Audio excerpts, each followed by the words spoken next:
Good morning and welcome to our learning session on equity leadership.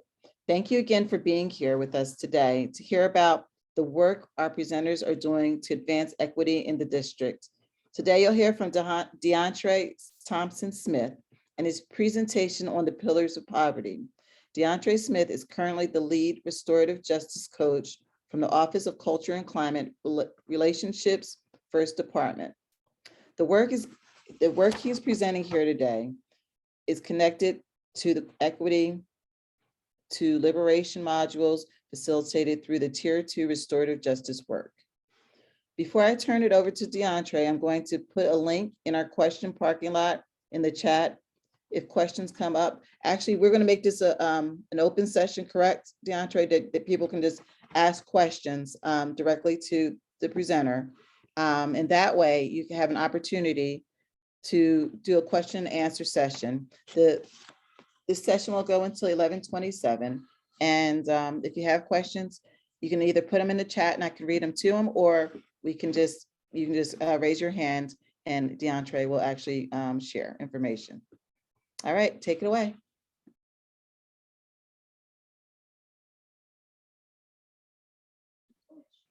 Sorry, do you want me to share your screen? Oh, okay. Yes, that would be better. Thank you.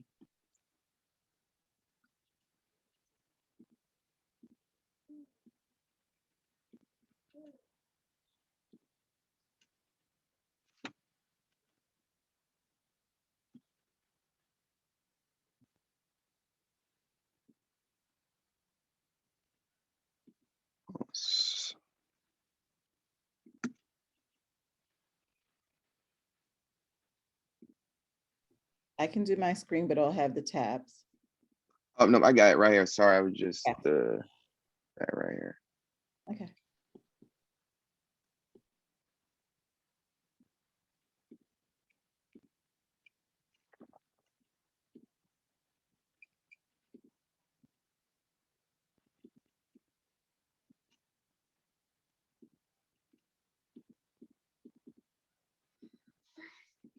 There we go.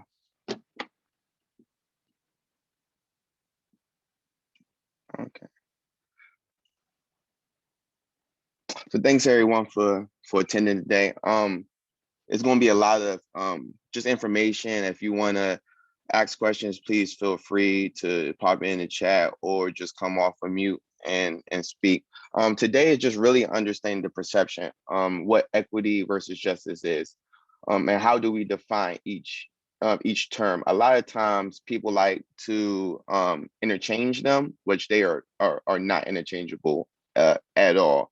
When we think about the systems of inequities, how do we push that system? And we want to start off by, let's just have common knowledge and understanding about how we're going to engage in this work. And the first term that a lot of people are really throwing out there is equity. So to create common understanding, the purpose of equity is that everyone gets the support that they need. But and that would be the concept of affirmative action. But just a simple, more terms, I like to speak in sports, because that's what I did. I play a lot of sports, is basically that we're going to attend a baseball game, but instead of being in the actual park, we all get what we need to see over the fence inside the park, right? That's just the basic term of equity. Now, that's all good, but what we really want to move to is justice. And that's saying, let's remove all the inequities and let's remove all the barriers and let's just be in the park to watch the game. Let's just take a seat and be in the park and watch a game. And a lot of times that's really kind of confusing when we're talking about the two different terms, but that's just to make it very clear and distinct, is that equity is we're trying to look in the park and everyone getting what they need to see over the fence. And then justice is that we're actually in the park watching the game. So how do we kind of define these pillars, right? There's 4 pillars, which is trauma, class structure, education, and mobility. They all run hand in hand with each other. And when we get all of them going the wrong way, and we create this term called the perfect storm that we're going to jump into later. So before we move on, I present a question. Just take about 30 seconds, 45 seconds to yourselves and answer this question: have we really been working towards equity? So just take some time to really process that question. Have we really been working towards equity? And if you want to come off and mute and answer, or not, we can just move on.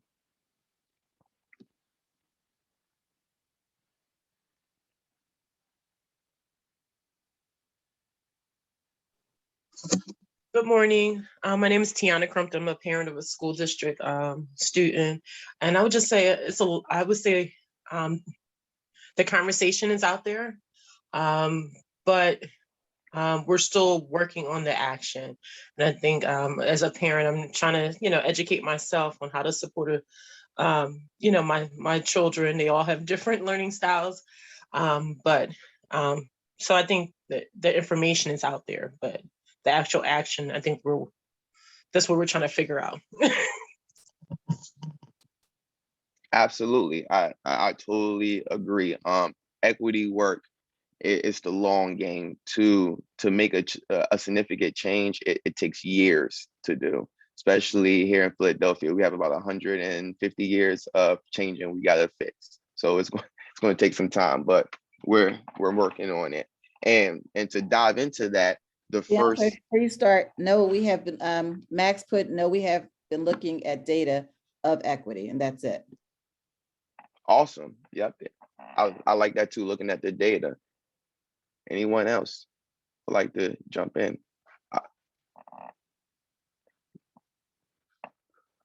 So to move on with that question and kind of answer that, is the first thing that we're going to talk about is trauma. And the essential meaning of trauma is a struggle for power, right? Or two different or opposite opinions coming together, right?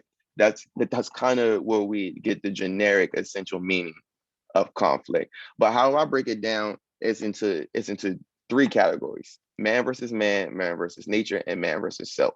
A lot of the conflict that we see is man versus man and man versus self. That's kind of where we sit at. So the first one is how do we create this class of inequity with man versus man, right? So the most nearest example that we can give is capitalism, right? Someone has to be the bottom class inside this tier, right? So we have low income, middle income, and then we have that 1%, right? And to get there, there has to be a conflict. If there's no conflict, no one is going to be ahead of the game or below the game. And that line of middle class is always moving because we have that conflict and that competition. But is it really a bad thing to have conflict with each other? Not really. It just depends on where we're moving at within that conflict. So if I'm playing a sport or I'm doing something, that's a conflict, but that ends there. How do we address these lines of conflict and become a better society and take away a lot of these inequities? And that basically moves down to man versus self. Is am I morally right? Am I going to do the thing that is going to address the inequities and really make sure that I'm doing what's best for the community instead of myself? What's best for me? Sometimes myself doesn't come before the community, and that's where we're seeing a lot of the causes of trauma, right? So conflict is going to happen. We see it in nature, right? We see conflict. And when there's conflict, we have natural traumas that come with that. As we move throughout those conflicts, how do we minimize the trauma and also progress into what we need to get to achieve those goals? In the spirit of Dr. King, a lot of people don't realize that, yes, he had the I Have a Dream speech, but within that, he talked about the conflicts. He talked about the inequities and the poverties and how our local communities are being affected, and no one really addressed that. And that comes from the man versus man. We have that power struggle to always go back to, I need to be on top and I need to be the one winning, when we need to be focusing on the community. Once we shift our mindset from man versus man and focus more on the self-image part of us, we can then start to address what am I doing to contribute to these white characteristic cultures that are causing more and more harm in the grand scheme of things. So the question out there that I'm gonna put out there is how has conflict caused trauma that you have seen or experienced out dealing with education?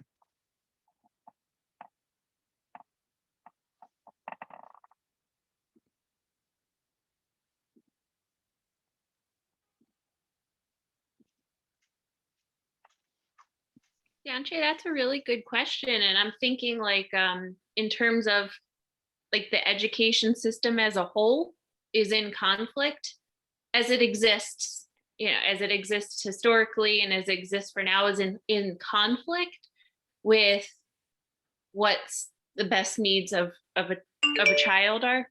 And I think there's like this dissonance between a system that's set up for the education system and what is children actually need individually, which is lends itself to equity. And there's a conflict between those two systems and structures right now. And we're taking steps to mend that. And I heard a comment before just now about how the conversation is open, but there's still that conflict between those two systems. What we know is best for children versus the system that we're fighting against. Absolutely, I absolutely agree with that. That's a great answer to response, which is going to what you just addressed is going to push us actually into that second tier of class structure. I have another comment from Max. It says, if students see their parents argue with a staff member, then they feel torn between the two different worlds they live in, you know, school versus home. Oh, that's a really good one. Thank you for that. That we see a lot of times that that trauma makes a child feels that they have to pick sides when actually both sides are trying to do what they feel is best for the student, which is going to drive into our education pillar, which is home norms versus school norms. So these are really good questions and answers. All of these pillars intertwine with each other. So a lot of the answers that y'all answering are really good for now and for later pillars. Thank you for that. So now we're going to move on to our class structures, which is I would like to say that this is probably one of the most difficult ones to actually address and talk about, because not only does it affect education, it affects our mobility in our students. So what is class structure? There is no official definition of middle class. We have lower middle, then we have middle of the middle, and then we have higher middle. It's and how the tax brackets are extremely interesting. But how researchers kind of engage in that work is a medium, right? And the medium is $61,937,000. That's just the medium, and that's what the nation sits at. But Philadelphia, we see, is at 45,927. We are significantly lower than the national median. That's an issue. That is absolutely a problem. Nationally, the income is at 25,000. Philadelphia per person sits just above low income, which is $26,211, right? That's where we sit at, and that's what most of our students' parents are saying that, right? And we're looking at the national just straight data. That's what they're saying that most of our parents say that is $26,000. That itself is a problem. And that's just a one-person household. If we combine two-person household, it doubles into almost the 50s. But that's a problem, right? It's because we're saying that the resources that are provided to our children are limited. That means that the parents are working more, which I tell people all the time, how can I frame this? It is very expensive to live low income. they're expecting a lot from that. Double jobs moving forward, trying to get your kids to school, especially for single parents. That's even more of a burden to try to get your kids to school, trying to provide the best way of life for them. And they saying that Philadelphia is not doing a very good job in that, right? And the first thing that we should address right there is funding and education. We just seen Dr. Hike go to Harrisburg and address that our students are behind because we don't have the funding. How do we raise minimum wage in Philadelphia, right? That just goes back to voting. We have to go voting. And we've seen the turnout in Philadelphia when we really put our feet down and we really go to bat, we can get voter turnout. But it's the midterm elections that we really need to jump into, right? Because those are local. That's the state. That's what we need to jump into. Living just above low income, how does that really affect our students? And that's a good question. Is if our parents are living just above low income, are they really getting the resources that they need? Because if they just above low income, they're not getting the government assistance. They're not getting those other things granted to them. So where did I put our children at? If we're looking at that, and where did I put our children at, and how is that affecting the community? If we cannot get the resources that we need, how does that affect our community?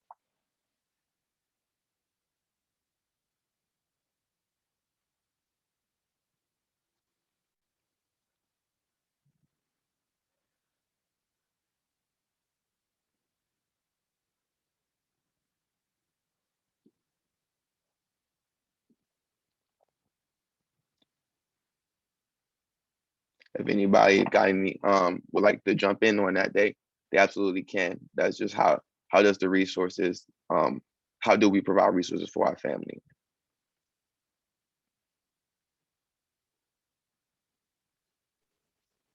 I could get a stab at it. Yeah, absolutely. You said if we don't have the resources we need, how does it affect our community? Is that the question? Absolutely. It can affect it in so many ways. It could affect it could be safety. It could, it could be the stability of our community, and making sure that families are in an okay space, a safe space. So it could be so many different things, but it definitely could affect, I would say, safety and the health and well-being, emotional well-being of our community. Thank you. I love the route that you went, and there's usually two routes that people go with this question. The one is what you just stated, and the second one is gentrification. That is probably the most two answers that I get when I ask that question because of resources. When gentrification come in and you see that it's pushing that community to increase, right? The taxes are going to raise, the property value is going to increase. When gentrification comes through, those low income families, will they receive or be able to be on the same playing field of those other children that comes from the gentrified areas, right? And we're looking and we're trying to move through that, we're going to see that those resources are not going to, even the resources that they do have are going to get tapped out to address other concerns. We see it all through Philadelphia right now that multiple places are being gentrified. And when we go through that where are the resources going? Are we creating more inequities when we do, when the city does start to gentrify areas? Money is the source of everything, and if we don't put money into mental health or to making the community safe or engage in restorative work, how do we really uplift our students or the community? I tell people all the time, education is just not about our students. Education is about uplifting our parents, because we need education on both sides. We need them to be educated at home, and we need them to be educated in the building. Most of the students that I used to teach when I was in high school, I'd say if you get to college, they're gonna reteach you everything they want anyway. Let's just get you into school first to give you the resources you need to learn.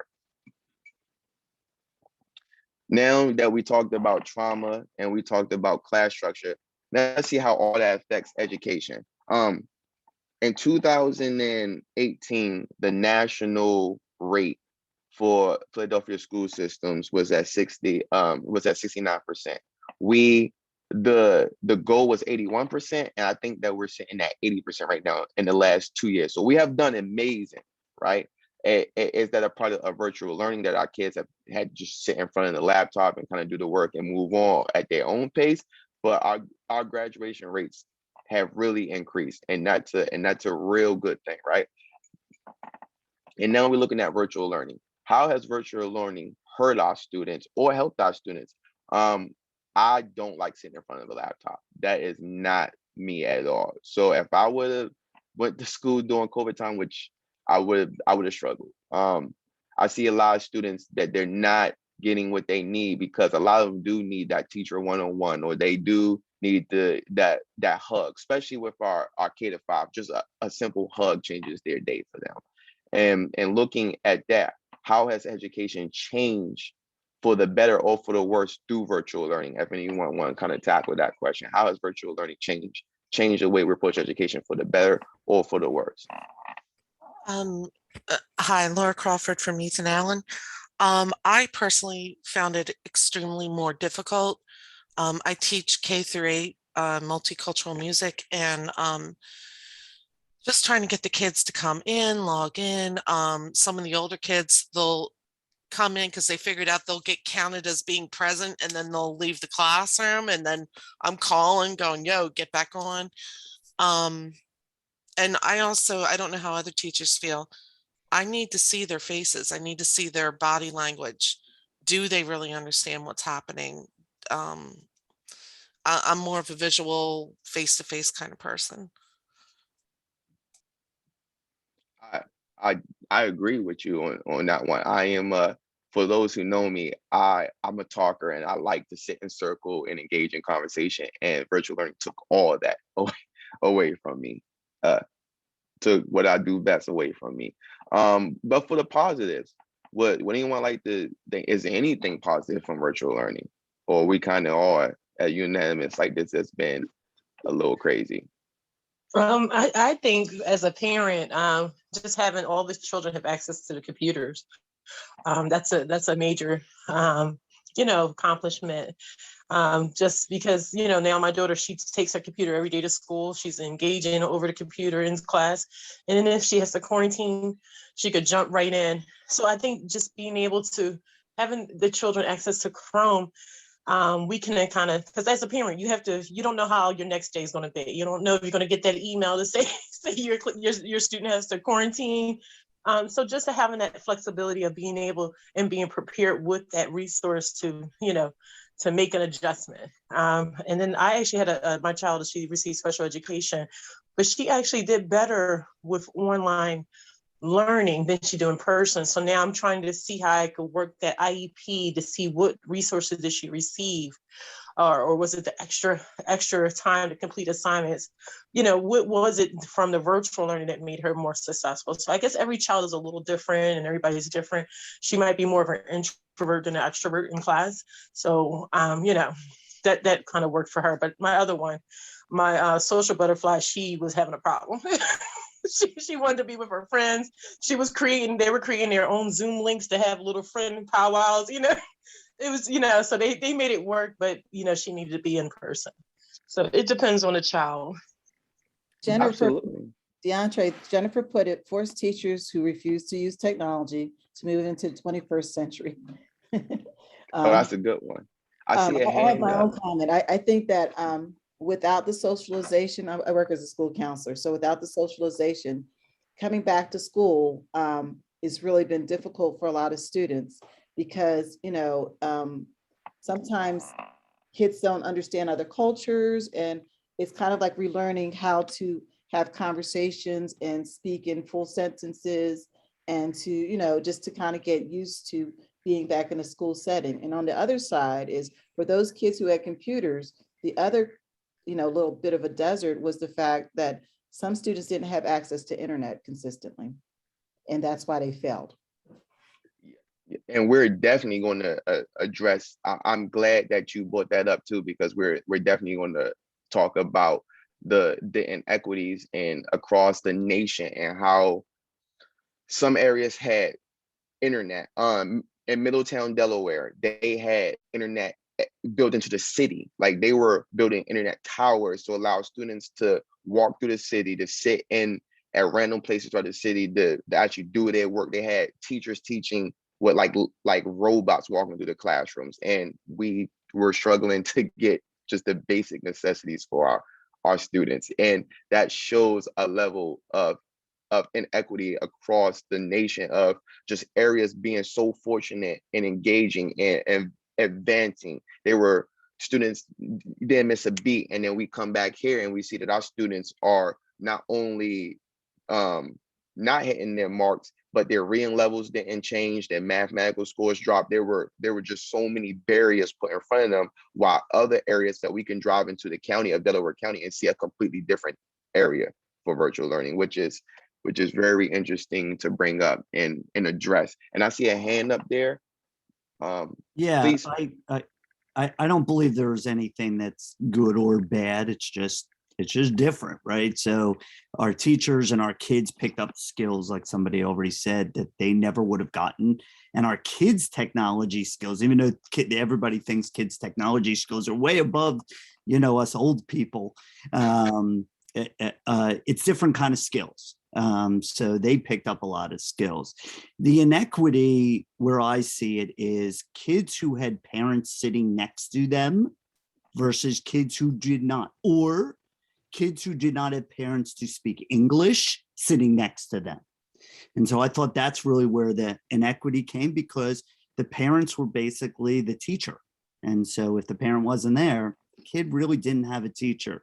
Like somebody said, had to force them to come back on in middle school. They may have logged on and got credit for the class, but that doesn't mean they got anything out of the class. So The other part I thought about, DeAndre, was also in food insecurities. So because, for some families, the kids get breakfast and lunch in school, and so they only have to provide one meal. So within the 18 months, even though they had the centers for kids, families to go to get food, some did not use it. And, it puts a real strain on a person's budget who may have just been laid off, or who couldn't go to work because they had to take care of the younger children. That food insecurities probably had raised a lot during the pandemic as well. Absolutely. I like that you brought that up too. Some of the students I was working with, they had to stop their learning to help their siblings learn. And that brought up with the language barriers and things like that. If the parents, and it goes back, the parents are during COVID, if they were essential workers, which we had a lot of parents that were essential workers were working, and their older siblings were the teachers, or the parents were taking care of them. I'm one of 10, so I can tell you that my parents did not teach all of us. It was the one took care, two took care, 3 and 4 took care of the rest of them. That's just how that works. And I felt that some of our students gave up their education for their siblings to have a better education, and that's a hard act for a child to do. And multiple of our students had to do that for their siblings. And to go to that other question about that the parents became the teachers, that goes right into the home norms versus school norms. I felt that when we came back into education, it was like we had to reset how to work within society with our students. That especially with the violence, a lot of them was like, well, my dad or my mom said, if someone touch me, touch them back, or I can't let that. It was weeks of just resetting what it is to be in a school community. And I think that's the hardest push right now, because I see like kids play fighting or wrestling with their friends, which is not uncommon, right? And at home, that's okay to do, but at school, that's a safety issue. And we've seen a lot of just not a lot of community harm, but a lot of just safety issues that were happening because they were 18 months. Or a lot of them, especially the ones that just got into elementary school, they were babies the last time they were in school. Like third graders, they were in kindergarten, maybe first grade. Like they were babies moving in, and now we have to reteach them societal norms, because that's what they learn them at. It's through education. They learn societal norms and how we function through school. And I feel that we missed a lot, and just the basics of education our students miss. Now, for our last pillar is mobility, which is the statistics in this pillar is alarming. 42% of our children born in poverty will stay in poverty, and that is a problem. Where do we see opportunities to create mobility and to advance our students? The first answer to that is, how do we advance? Is education, right? If I have if I come from an educated family, I'm more likely ingrained in my mind that education is priority, right? We have to start to backtrack a little bit and say, hey, we have to uplift our students and get them into schools. I have a student I'm working with that has a 3.8 GPA and told me that he's not college material. And I was like, oh, you're not college material, but your lowest grade is a B+. I sat there and I asked him why. He said, because none of my cousins or none of my friends went to college. So he automatically assumed that he's not college material, which we have to change that mindset of thinking. A lot of our students are pushed into not going to community college or not doing this. And I don't understand why not do your 2 years of community college or go here, or to open their lenses to HBCUs, which are offering all these advanced programs to help them learn how to be college students. When I was at Dale State, we had the intro program where students that were borderline accepted had to take 3 classes and learn how to live as a college student, learn how to do college work, go over the fundamentals, learn. One of my good friends walked into college on an 8th grade reading level, and Dale State helped them move to be on level as a college student. Where are we seeing these finances that can help advance our students into these programs? And that's what it comes from, funding. Where are we putting our money in the right places to help advance our students? And the answer has been no. We have not been doing a good job of pinning the funds that we need, like our community centers, our centers to keep our kids out of trouble. We see that once our kids get suspended from school, that contributes to them not having mobility, because it trickles into that school to prison pipeline. Where are we doing to fund or to support our students' advances? And how do we create opportunity or help create opportunities of mobility for our parents? Where are we seeing that? Are we seeing that our parents can't read and write? How is that affecting our students? Where are we at on the spectrum of trying to help mobility? I think that we have had the question, but we're still in the question phase of how do we do this? And we can be the brightest people in the room, and I still think that's a difficult question, is how do we address the lack of opportunities for mobility with our students in this community?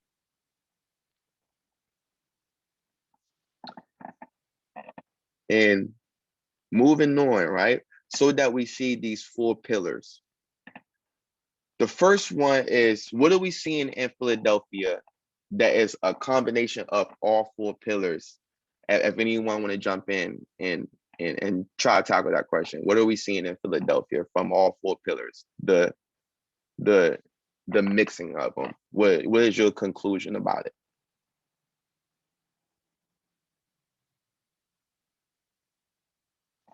Maybe a lack of appropriate resources in order to uplift and also maintain, so that for those families who did struggle can continue to build.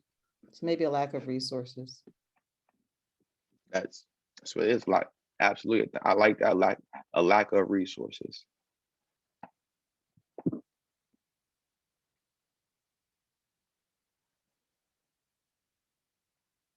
And that's I see people thinking is you gotta take all 4 pillars and kind of figure out what are we seeing in Philadelphia, right? The city that has so much potential to be really great. Where are we dropping the ball at?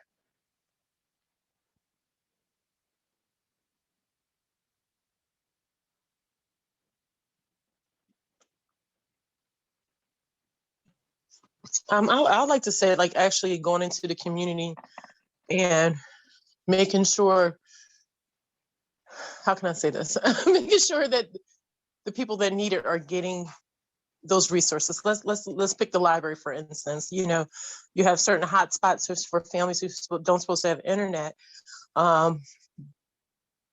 But are we getting that information out to every household in that community for that library? So, you know, certain things like that. Just if we do have certain resources that we're providing, are we educating and informing everyone that's in that community? So I would say that connection piece. Speaking of connections, I do like what you just said, the connections and getting what they need. I just read, I think everyone's seen that news article that Meek Mills and Kevin Hart donated a bunch of money to the schools, but only the private schools and the religious schools, but not to the actual public schools. Like, how did we drop the ball on that? And then inform people that, hey, they already got the resources. We need resources in the public school. And how the media portrayed it, they even showed a picture of 440 and said that the money was coming to our schools when we didn't get none of that. That's just going to increase the gap even more of inequities between the schools. You have 3 minutes left, DeAndre. Oh, thank you. So to jump to the final one is, how do we, when we have a combination of all 4 pillars going wrong, we have this term called the perfect storm. And Philadelphia has been in the perfect storm set for generations. I don't expect anyone to have the answer. I don't even have the answer. But what do we start to tackle first to get out of this perfect storm?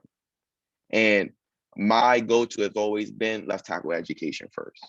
Education is the first pillar that we should tackle to get out this perfect storm. And I think we've been trying to tackle it. We've been on the mission to tackle it. But like I said, each pillar is going to take years to fix.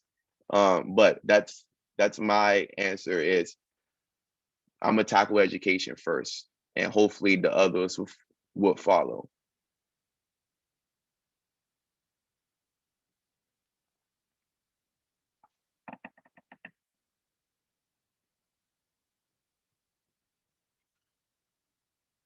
And if anyone else would like to jump in on where they think how we can get out this perfect storm, just to start, feel free.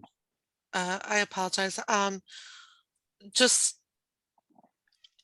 know it's wonderful that we all have the Chromebooks now, but why did it take so much longer than other school districts? And I know money and taxes and all, but isn't public education supposed to be equitable? And yet, when you look at the suburban public school districts compared to inner city school districts, there is a huge difference.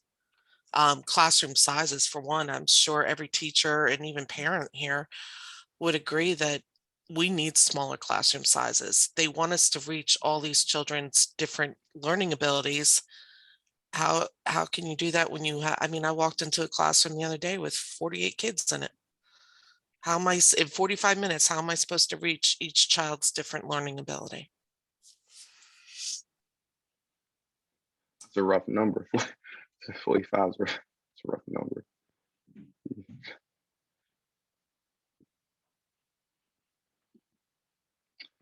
Well, I will also drop this in the chat for everyone.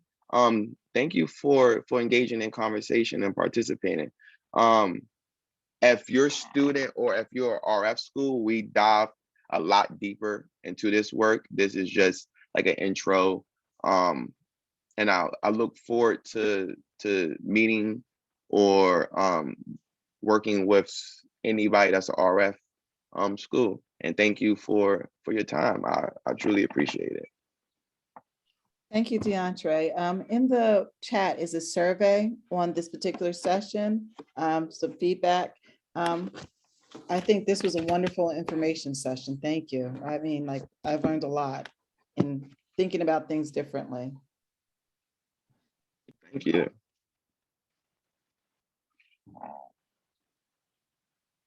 Did I go over time? No.